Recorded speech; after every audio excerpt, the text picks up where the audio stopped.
ਅਗਲੀ ਗੱਲ ਕਰੀਏ ਆਪਾਂ ਐਸਜੀਪੀਸੀ ਦੀ। ਕਹਿੰਦੇ ਐਸਜੀਪੀਸੀ ਦੀ ਬੈਠਕ ਟਲ ਗਈ ਹੈ ਤੇ ਰਾਹਤ ਮਹਿਸੂਸ ਕਰ ਰਹੀ ਹੈ ਜੀ। ਕਿਹੜੀ ਤੇ ਰਾਹਤ ਮਹਿਸੂਸ ਕਰ ਰਹੀ ਹੈ? ਬਿਲਕੁਲ ਪ੍ਰਵੀਨ ਜੀ, ਲੰਘੇ ਕੱਲ ਤੈਅ ਸੀਗਾ ਕਿ ਸ਼੍ਰੋਮਣੀ ਗੁਰਦੁਆਰਾ ਪ੍ਰਬੰਧਕ ਕਮੇਟੀ ਦੀ ਅੰਤਰਿਮ ਕਮੇਟੀ ਦੀ ਬੈਠਕ ਹੈ ਜੀ, ਤੇ ਉਸ ਨੂੰ ਅਚਾਨਕ ਮੁਲਤਵੀ ਕਰਕੇ 12 ਜੂਨ ਤੇ ਪਾ ਦਿੱਤਾ ਗਿਆ। ਠੀਕ ਹੈ। ਸਵਾਲ ਇਹ ਹੈ ਕਿ ਅਜਿਹਾ ਕੀ ਹੋ ਜਾਂਦਾ ਹੈ ਕਿ ਇਹ ਬੈਠਕਾਂ ਮੁਲਤਵੀ ਹੁੰਦੀਆਂ, ਔਰ ਇਹ ਲਗਾਤਾਰ ਵਰਤਾਰਾ ਵਾਪਰ ਰਿਹਾ ਕੁਝ ਦੇਰ ਤੋਂ ਤਾਂ ਖਾਸ ਕਰ। ਨਹੀਂ, ਪੁਰਾਣੇ ਸ਼੍ਰੋਮਣੀ ਕਮੇਟੀ ਦੇ ਇਤਿਹਾਸ ਦੇ ਵਿੱਚ ਇੰਜ ਨਹੀਂ ਹੁੰਦਾ ਕਿ ਤਰੀਕ ਸਮਾਂ ਰੱਖ ਕੇ ਕੋਈ ਬਹੁਤ ਹੀ ਅਜਿਹੀ ਆਪਦਾ ਆ ਜਾਏ, ਕੋਈ ਅਜਿਹਾ ਘਟਨਾ ਵਾਪਰ ਜਾਵੇ, ਕੋਈ ਦੁਖਦਾਈ ਪਹਿਲੂ ਆ ਜਾਵੇ, ਕੋਈ ਰਾਜਨੀਤਿਕ ਵੱਡਾ ਮਸਲਾ ਆ ਜਾਵੇ, ਪੰਥਕ ਮਸਲਾ, ਫਿਰ ਤੁਸੀਂ ਬੈਠਕ ਮੁਲਤਵੀ ਕਰੋ ਤਾਂ ਸਮਝ ਆਵੇ। ਜੇ ਕੋਈ ਬਿਨਾਂ ਕਾਰਨ ਬਿਨਾਂ ਆਧਾਰ ਜੀ ਕੇ ਬਸ ਜੀ ਮੁਲਤਵੀ ਕਰਤੀ, ਠੀਕ ਹੈ ਵੀ ਮੈਂਬਰ ਜਿਹੜਾ 300 400 500 ਕਿਲੋਮੀਟਰ ਤੋਂ ਕਿਤੋਂ ਆਇਆ ਹੋਊਗਾ ਉਹ ਤਾਂ ਚਲੋ ਮੁੜ ਜੂਗਾ ਦਰਬਾਰ ਸਾਹਿਬ ਮੱਥਾ ਟੇਕ ਕੇ ਲੰਗਰ ਛਕ ਕੇ, ਹੈ ਨਾ। ਪਰ ਮਤਲਬ ਕਿ ਇਹ ਇਸ ਤਰ੍ਹਾਂ ਤਰੀਕਾਂ ਬਦਲਣ ਦੇ ਪਿੱਛੇ ਤਾਂ ਫਿਰ ਇਹੀ ਸਮਝ ਆਉਂਦਾ ਕਿ ਵੀ ਤੁਹਾਡੇ ਕੋਲ ਸਮਾਨ ਨਹੀਂ ਪਹੁੰਚਿਆ, ਤੁਸੀਂ ਤਾਂ ਨਹੀਂ ਬੈਠਕ ਕਰ ਰਹੇ, ਕਿਉਂਕਿ ਏਜੰਡਾ ਤਾਂ ਕਿਤੋਂ ਹੋਰ ਤਿਆਰ ਹੋ ਕੇ ਆਉਂਦਾ, ਸਕ੍ਰਿਪਟ ਤਾਂ ਕਿਸੇ ਹੋਰ ਘਰੋਂ ਆਉਂਦੀ ਹੈ। ਸੋ ਉਹ ਨਾ ਆਉਣ ਕਰਕੇ ਬੈਠਕ ਮੁਲਤਵੀ ਹੈ, ਜਾਂ ਸੱਚਮੁੱਚ ਕੋਈ ਇਹੋ ਜਿਹਾ ਕਾਰਨ ਵਾਜਬ ਹੈਗਾ ਜਿਹੜਾ ਤੁਸੀਂ ਕੌਮ ਨੂੰ, ਨੁਮਾਇੰਦਿਆਂ ਨੂੰ ਇਹ ਜਚਾ ਸਕੋ ਕਿ ਕਾਰਨ?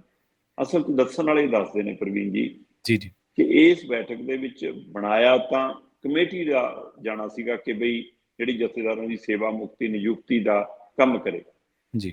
ਪਰ ਸੁਖਬੀਰ ਬਾਦਲ ਹੋਰਾਂ ਦੀ ਧਿਰ ਇਸ ਗੱਲ ਨੂੰ ਖਤਰੇ ਨੂੰ ਵੀ ਭਾਂਪਦੀ ਹੈ ਕਿ ਜੇ ਇਹ ਨਿਯਮਾਵਲੀ ਬਣ ਗਈ ਤਾਂ ਸਾਡਾ ਕੰਟਰੋਲ ਕਿਤੇ ਖਤਮ ਨਾ ਹੋ ਜਾਵੇ। ਇਸ ਲਈ ਕਹਿੰਦੇ ਕਿ ਉਹ ਕਮੇਟੀ ਦੇ ਵਿੱਚ ਵੀ ਅਜਿਹੇ ਨੁਮਾਇੰਦੇ ਲਿਆਉਣਾ ਚਾਹੁੰਦੇ ਨੇ ਜਿਹੜੇ ਸਾਡੇ ਹੀ ਰਹਿਣ। ਇਹਦੇ ਉੱਤੇ ਵੀ ਜ਼ੋਰ ਗਮਾਇਸ਼ ਹੈ। ਹੁਣ ਧਾਮੀ ਹੋਰਾਂ ਹੀ ਕਦੇ ਦਿਖਾਉਣਾ ਚਾਹੁੰਦੇ ਨੇ ਕਿ ਮੈਂ ਕੌਮ ਨਾਲ ਖੜਾ ਹਾਂ, ਪੰਥ ਨਾਲ ਖੜਾ ਹਾਂ, ਪਰ ਉਹ ਕਹਿੰਦੇ ਜੋ ਮਰਜ਼ੀ ਹੋ ਜਾਵੇ, ਚਾਹੇ ਧੂਮਾ ਕੋਲ ਜਾਂਦੇ ਨੇ ਤੇ ਚਾਹੇ ਸੁਖਬੀਰ ਕੋਲ ਜਾਂਦੇ ਨੇ, ਉਹਨਾਂ ਦੇ ਲਾਏ ਨੇ, ਉਹਨਾਂ ਦੀ ਕੰਮ ਕਰਦੇ ਨੇ। ਇਹ ਦਿਖਾਵਾ ਪ੍ਰਗਟਾਵਾ ਹੀ ਹੈ। ਤੇ ਕੁਝ ਤਰ੍ਹਾਂ ਦੀ ਚਰਚਾ ਇਹ ਵੀ ਸੀ ਕਿ ਕੱਲ ਧੂਮਾ ਹੋਰਾਂ ਦਾ ਦਬਾਅ ਫਿਰ ਉਸ ਗੱਲ ਤੇ ਸੀ ਕਿ ਮੇਰੇ ਨਾਲ ਜਿਹੜਾ ਤੁਸੀਂ 6 ਜੂਨ ਵਾਲਾ ਟਕਰਾਅ ਟਾਲਣ ਲਈ ਵਾਅਦਾ ਕੀਤਾ ਸੀ ਉਹਨੂੰ ਵਫਾ ਕਰੋ, ਇਸ ਅੰਤਰੀ ਕਮੇਟੀ ਦੇ ਜਥੇਦਾਰ ਤੋਰੋ। ਤੇ ਇਸ ਲਈ ਤੁਰੰਤ ਉਹਦੇ ਲਈ ਕਹਿੰਦੇ ਸ਼੍ਰੋਮਣੀ ਕਮੇਟੀ ਜਾਂ ਬਾਦਲ ਧਿਰ ਤਿਆਰ ਨਹੀਂ ਸੀ।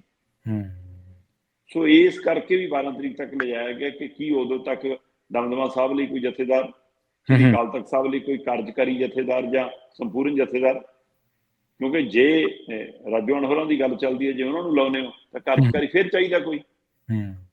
ਸੋ ਇਸ ਲਈ ਕਹਿੰਦੇ ਕਿ ਕਿਉਂਕਿ ਜੇ ਹੁਣ ਜਥੇਦਾਰਾਂ ਦਾ ਹੀ ਮਸਲਾ ਹੈ, ਫਿਰ ਤਾਂ ਧਾਮੀ ਹੋਰਾਂ ਨੂੰ ਪਤਾ ਕਿ ਤਾਜ਼ਾ ਅਸੀਂ ਟਕਰਾਅ ਟਾਲ ਕੇ ਹਟੇ ਹਾਂ। ਸੋ ਇੱਕ ਦੋ ਵਾਰ ਤਾਂ ਇਹ ਕਾਰਵਾਈ ਪਾਉਣੀ ਪੈਣੀ ਹੈ ਕਿ ਵੀ ਇਕੱਲੇ ਸੁਖਬੀਰ ਤੋਂ ਮਨਜ਼ੂਰੀ ਨਹੀਂ ਚੱਲਣੀ, ਧੂਮੇ ਤੋਂ ਵੀ ਮਨਜ਼ੂਰੀ ਕਰਾਉਣੀ ਪੈਣੀ ਹੈ।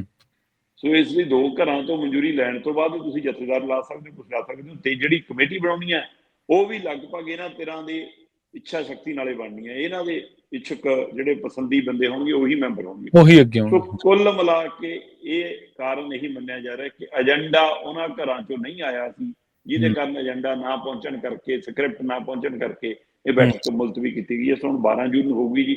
ਦੇਖਦੇ ਹਾਂ ਉਦਣ ਜਥੇਦਾਰਾਂ ਦੀ ਸੇਵਾ ਮੁਕਤੀ ਨਿਯੁਕਤੀ ਲਈ ਕਮੇਟੀ ਬਣਦੀ ਹੈ ਕਿ ਜਥੇਦਾਰ ਹੀ ਨਵੇਂ ਮਿਲ ਜਾਂਦੇ ਨੇ ਜਾਂ ਕੁਝ ਵੀ ਨਹੀਂ ਹੁੰਦਾ। ਪੰਥਕ ਵਰਤਾਰਿਆਂ ਉੱਤੇ ਜਦੋਂ ਆਪਾਂ ਨਜ਼ਰ ਮਾਰਦੇ ਹਾਂ ਤੇ ਇੱਕ ਸਿੱਟੇ ਤੇ ਪਹੁੰਚਣਾ ਕੋਈ ਬਾਹਲਾ ਔਖਾ ਨਹੀਂ, ਮੁਸ਼ਕਿਲ ਨਹੀਂ ਸ਼ਰਮਾ ਜੀ। ਉਹ ਇਹ ਹੈ ਕਿ ਚੀਜ਼ਾਂ ਨੂੰ ਲਗਾਤਾਰ ਅੱਗੇ ਪਾਇਆ ਜਾ ਰਿਹਾ, ਪੈਂਡਿੰਗ ਕੀਤਾ ਜਾ ਰਿਹਾ, ਪੋਸਟਪੋਨ ਕੀਤਾ ਜਾ ਰਿਹਾ। ਜਿਵੇਂ ਆਪਾਂ ਕਹਿ ਲਈਏ ਨਾ ਵੀ ਚਲੋ ਅੱਗੇ ਪਾ ਦਿਓ, ਖਬਰਾਂ ਇਹ ਚੀਜ਼ ਹੱਲ ਹੋ ਜੇ। ਕਦੇ ਵੀ ਮਸਲਿਆਂ ਨੂੰ ਅੱਗੇ ਪਾਉਣ ਨਾਲ ਮਸਲਿਆਂ ਦਾ ਹੱਲ ਨਹੀਂ ਹੁੰਦਾ। ਮਸਲਿਆਂ ਨੂੰ ਸੁਲਝਾਉਣ ਦੇ ਨਾਲ, ਉਹਨਾਂ ਦਾ ਸਾਹਮਣਾ ਕਰਨ ਦੇ ਨਾਲ ਉਹਨਾਂ ਦਾ ਹੱਲ ਹੁੰਦਾ। ਪਰ ਪਤਾ ਨਹੀਂ ਕਿਉਂ ਅੱਜ ਕੱਲ੍ਹ ਤਾਂ ਧਾਮੀ ਸਾਹਿਬ ਦੇ ਬਾਰੇ ਤੁਸੀਂ ਅਕਸਰ ਚਰਚਾ ਕਰਦੇ ਰਹਿੰਦੇ ਆ। ਸ਼ਖਸੀਅਤ ਉਹਨਾਂ ਦੀ, ਇਹਦੇ 'ਚ ਕੋਈ ਦੋ ਰਾਏ ਨਹੀਂ ਕਿ ਉਹਨਾਂ ਦੀ ਸ਼ਖਸੀਅਤ ਬਹੁਤ ਸਤਿਕਾਰਤ ਹੈ, ਪਰ ਅੱਜ ਕੱਲ੍ਹ ਉਹ ਵੀ ਕਈ ਵਾਰੀ ਸਟੈਂਡ ਜਾਂ ਜਦੋਂ ਬਦਲ ਜਾਂਦਾ ਫਿਰ ਲੋਕਾਂ ਨੂੰ ਨਿਰਾਸ਼ਾ ਜੀ ਨਜ਼ਰ ਆਉਂਦੀ ਹੈ।